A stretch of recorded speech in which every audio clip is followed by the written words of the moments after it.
What's going on, guys? It's your boy Ajen, back again for another Outerplane video. And for today, let's talk about Outerplane's Holy Trinity.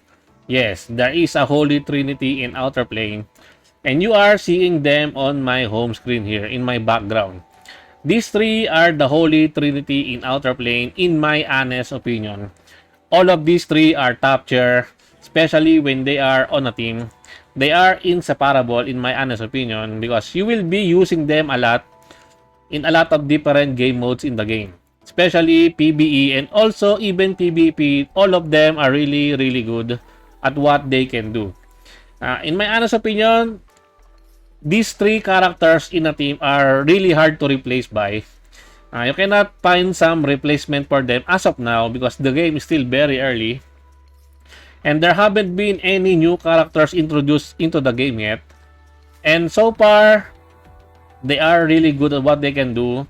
No one can replace them. Even though they have some, for example, Tio is a healer. Although there are other healers in the game, she is the best at what she can do. That's just me. So let me discuss how good are they individually and how they made the Holy Trinity in a team. Because in team building, they make it very easy for you to build a team around them. Because all of them are all supporting characters.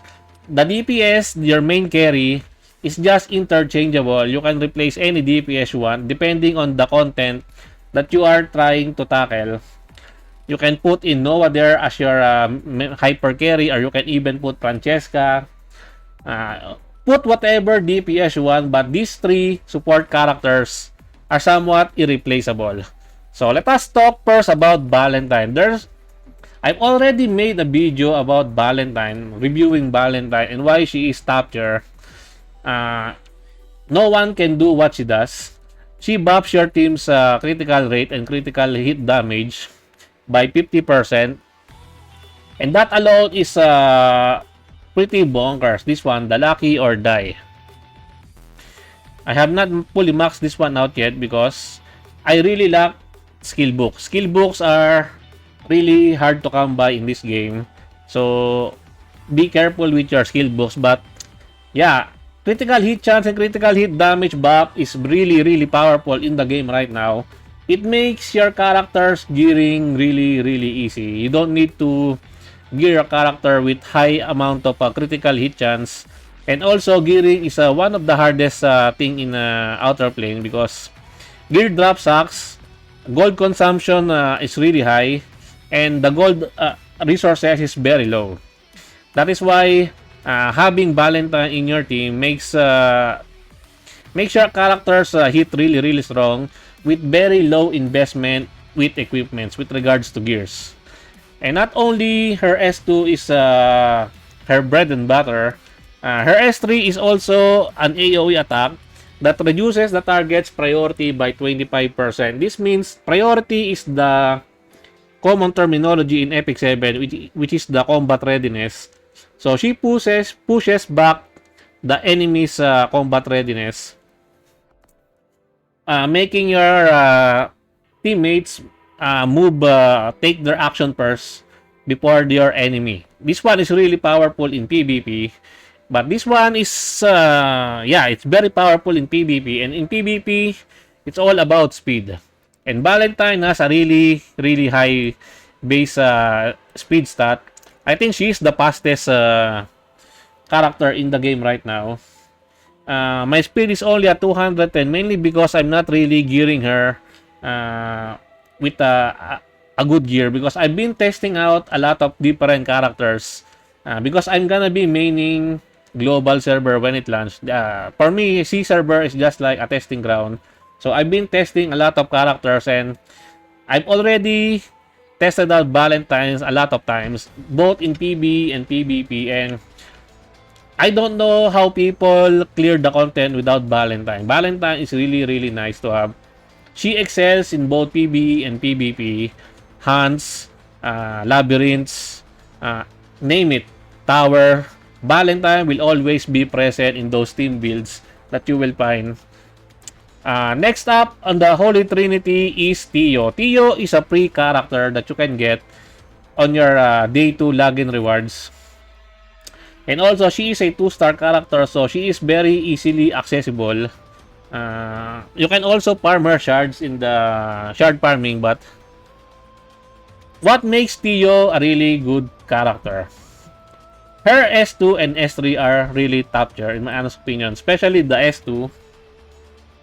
This is a cleanse. You might have a hard time using Tio on the early game because you won't be able to level the skills at the early phase of the game, but once you breach the midterm, the mid game, or the end game, that where you can already raise their skill levels to fully max out, you will see how really good Tio is.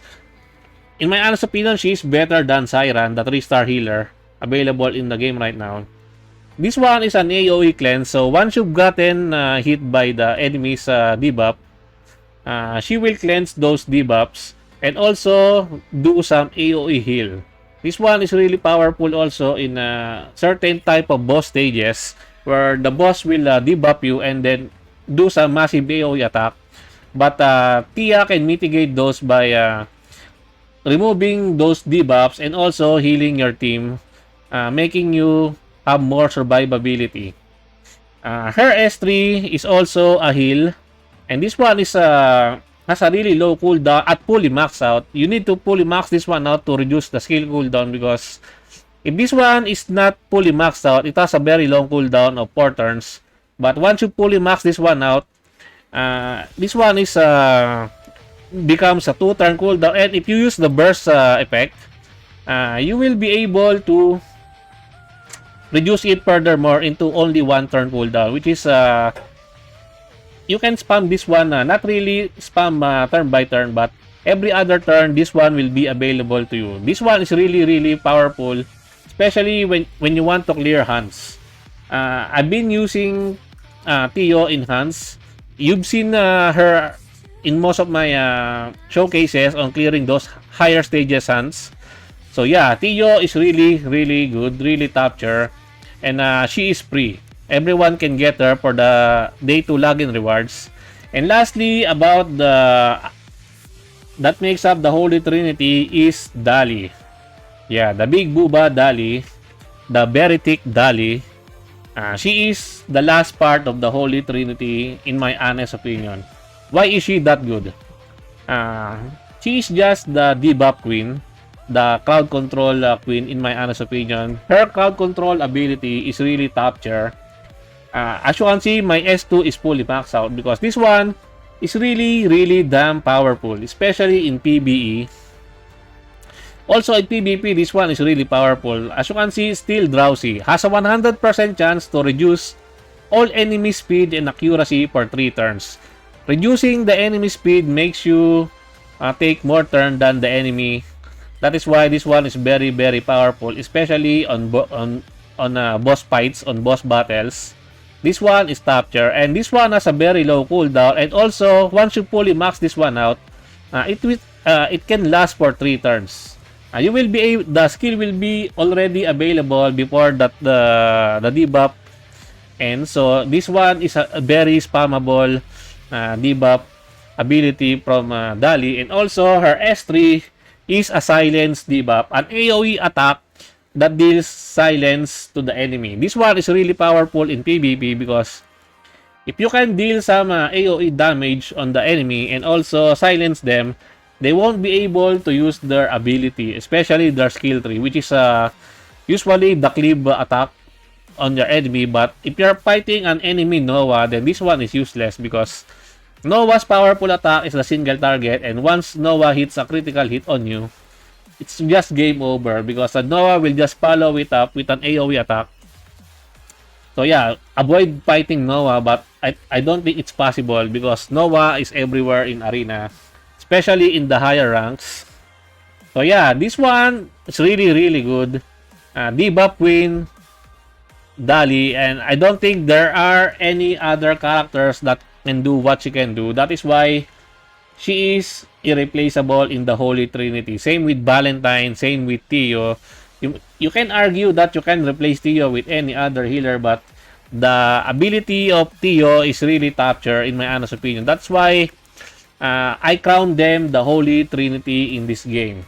They make the PvE content and also some PvP content really, really easy. Well, anyway guys, I think that's it for me for today. I hope you enjoyed this video. Please leave a like and subscribe. I would really appreciate it if you could help me grow my channel more. And thank you to everyone who are supporting my channel. I appreciate every one of you. Until next time, peace.